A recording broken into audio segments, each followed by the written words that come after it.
Thank you. It's so good to be here. So good to sit with you.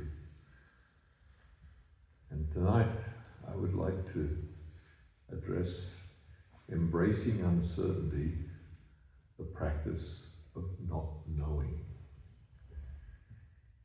If you think back over the last month or so, various events in the world, and I'm sure one or two of them grabbed your attention and probably impacted you in some way, or at least you felt it did. And you probably reflected upon that occurrence and began to wonder, what's going to happen now? What's the future going to be like? How are we going to be? What's going to change? Anyone experienced that over the last month or so? Yeah, I did. Yeah. And let me ask, what's the honest answer to that question? Not the political answer, not the conjured up answer or the projected answer, but what's the honest answer to that question? Yeah? Don't know. Don't know. That's right. I don't know. I don't know. In 2018, I traveled to Japan. I actually went several times between 2015 and 2018.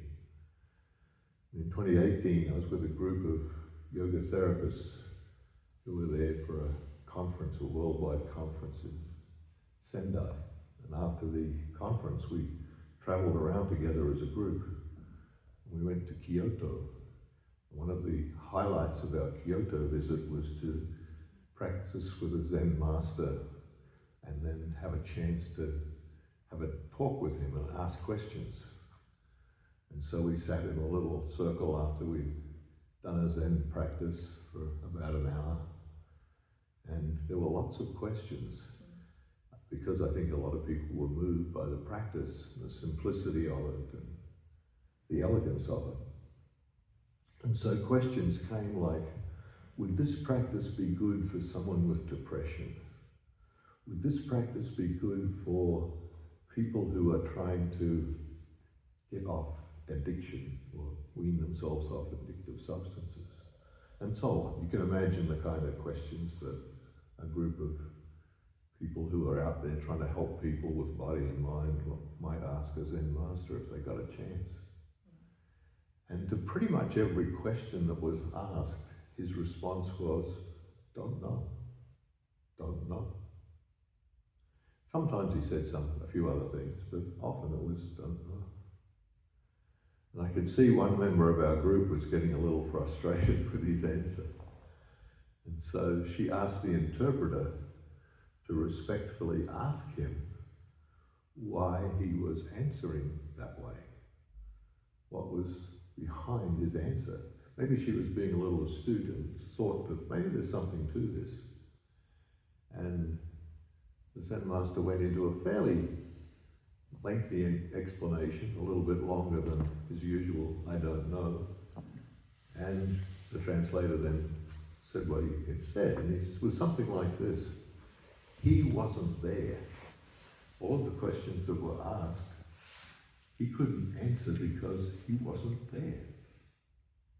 And he could only answer if he was there. And it was just like the koan practice we had. That to me was a little bit of a koan. Let me think about this, let me reflect on it. And the more I reflected on it, the more it became clear that if you really are practicing the art of supporting someone with their life and helping them do things like be happier, be not addicted, be not depressed, be not anxious, be not fearful, all of those things, then you'd better know the person, because knowing the person was probably the most important part of the whole healing process. And every one of us is different, so how could he answer in a general way, is this good for depression? Because he didn't know, he wasn't there with the person. So he was giving a very, very honest answer.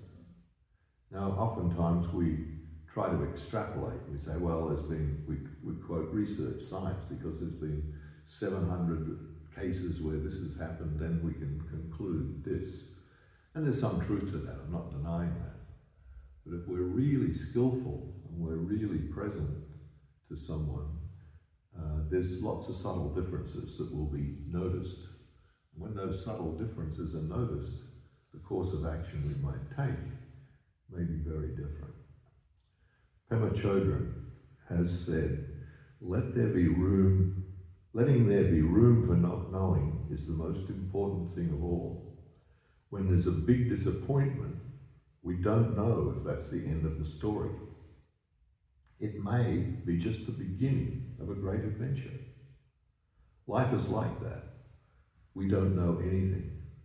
We call something bad, we call something good, but really, we just don't know. And then a teacher that I've worked with for many, many years, Gil Fronsdal in Redwood City, California. He was formerly a Zen monk and then became a Thai forest monk and is now an insight meditations teacher. And this concept of not knowing, which has its roots in many contemplative traditions, by the way, spanning many centuries, is really a counterintuitive approach to navigating uncertainty. But what Gil has to say about that is something like this, if I can find his quote. Our Buddhist practice involves an interplay between knowing and not knowing. We often emphasize knowing and seeing more deeply into our lived experience. We become more aware. However, just as our capacity to know can be developed, so can we also cultivate a wise practice of not knowing. In fact, not knowing could be an element, an important element of what we might call wise mindfulness. In the Zen tradition, you've probably heard the term beginner's mind. There's been, I think, even a book written about it by a Zen master. And disciples are encouraged, or practitioners are encouraged, even when they become very adept practitioners and very far advanced, to maintain this beginner's mind. Why, we might ask? Why maintain a beginner's mind? Because the beginner's mind isn't cluttered with concepts. It isn't cluttered with already things we know that will colour how we see any particular event or happening. If we have a vast wealth of knowledge, we will tend to use that knowledge as a lens through which we see other things. An expert may know a subject deeply, but may be blinded to new possibilities by preconceived ideas. I can tell you another story. I have a little cabin up in the north woods of Maine, and I was there a couple of years ago, there in the early part of the spring, but it was still very cold. It was March or something like that. And there was a particular cold front that came through, and there were sub-zero temperatures, really cold. And I went out to start my truck, and it wouldn't start. And it was cranking okay, there was nothing wrong with the battery, that was working fine, but it just wouldn't start. My neighbour came over because he heard me and saw me. He's an old guy with a lot of backwoods experience. And he said to me, "You got to light a fire under it." And I thought he was joking, but he wasn't. He said, "Yeah, light a fire under it." I said, "What?" I had visions of my truck exploding in a heap of flames. But he got down and he got into the snow and he picked up some little sticks and he scraped away the snow right under the starter motor and the oil pan of the truck. He lit this little fire. It burned, it wasn't a big fire, just a little one, burned for maybe 5 minutes or so. He said, "Give it a try now." I jumped in the truck and boom, started right up. So I had to thank myself for not jumping to conclusions and using all my knowledge of how safe or unsafe it is to light a fire under a vehicle, and into the state of not knowing with my neighbour and allowing him to help me. So what are the advantages of not knowing? And how do we do it? Let's start with the second question first. It all starts with meditation. As you sit, we can often release the need for certainty and just simply observe what arises. It might be fear, joy, a fleeting thought. And if we can in that moment resist the urge to label it, analyze it, or act on it, which we're encouraged to do generally in most meditation traditions, then we can simply allow it to exist without trying to fix anything or explain anything. And the same applies to positive emotional experiences as well. So allowing all feelings and sensations to surface without judgment creates the space and the openness for awareness to grow. But we have to be okay with not knowing. Like, rather than asking what causes this feeling, just simply be with the feeling. So this is what's arising. Let me be with that. And of course, not knowing can also transfer then into our life beyond meditation. How we navigate life's complexities in those moments of uncertainty. Rather than rushing to a solution or a reaction, we can sit back with the ambiguity and perhaps even say to ourselves, I don't know. And allow it to unfold and reveal the insights that you might have otherwise missed.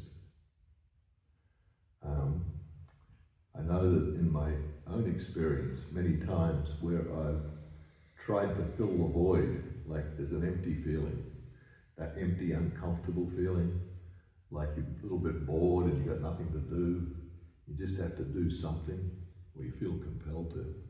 I have had those moments. Had one just recently. I was home alone and going to be alone that evening, and thought, I don't want to be just here by myself. I've got to do something, got to go somewhere. But I noticed that thought arise, I noticed that feeling, and I thought, no, I'm just going to be with that. So I let that feeling be there, let myself go into it, feel it fully, did a little breathing around it, and just held it for a while, and settled into going about whatever I was going to do for that day at home, and not worry about what happened later in the day. And about 4 o'clock, the phone rang. My phone rang. It was a friend who'd just come into town and said, I just got into town and I'd like to go out to dinner with you. Would you like to come with me?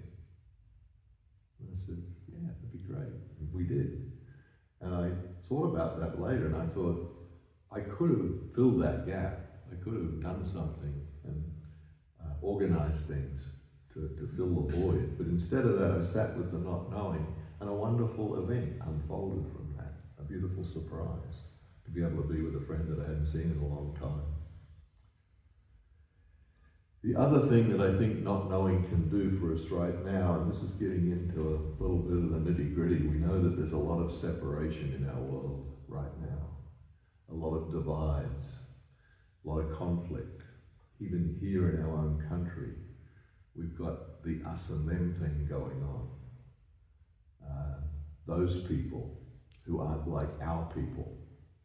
And we tend to make assumptions and draw conclusions about those people and put them all in the same box and then begin to relate to them from that energy, that perspective, that knowing, if you like.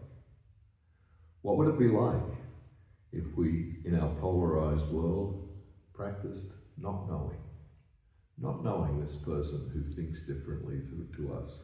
Not knowing this person who probably voted for the other guy. Not knowing this person who doesn't seem to hold the same values that we do. What if we tried to find out a little more about that person rather than rushing to a reaction or a solution? I've had a good opportunity to practice this again up in Maine, where people are kind of different. And whole political divide up there is very fuzzy. It's not as clear cut as it is in other parts of the world, other parts of our country. And so a lot of my neighbours, a lot of my friends are those other people. And I delight in getting to know them and asking questions and exploring. And the amazing thing that I find is that when you go deep enough, we all have similar fears. We just have different ways of going about dealing with them. We all have the same wants and needs. We just have different reactions to how we see the cause of those wants and needs and how we see the way to fix them.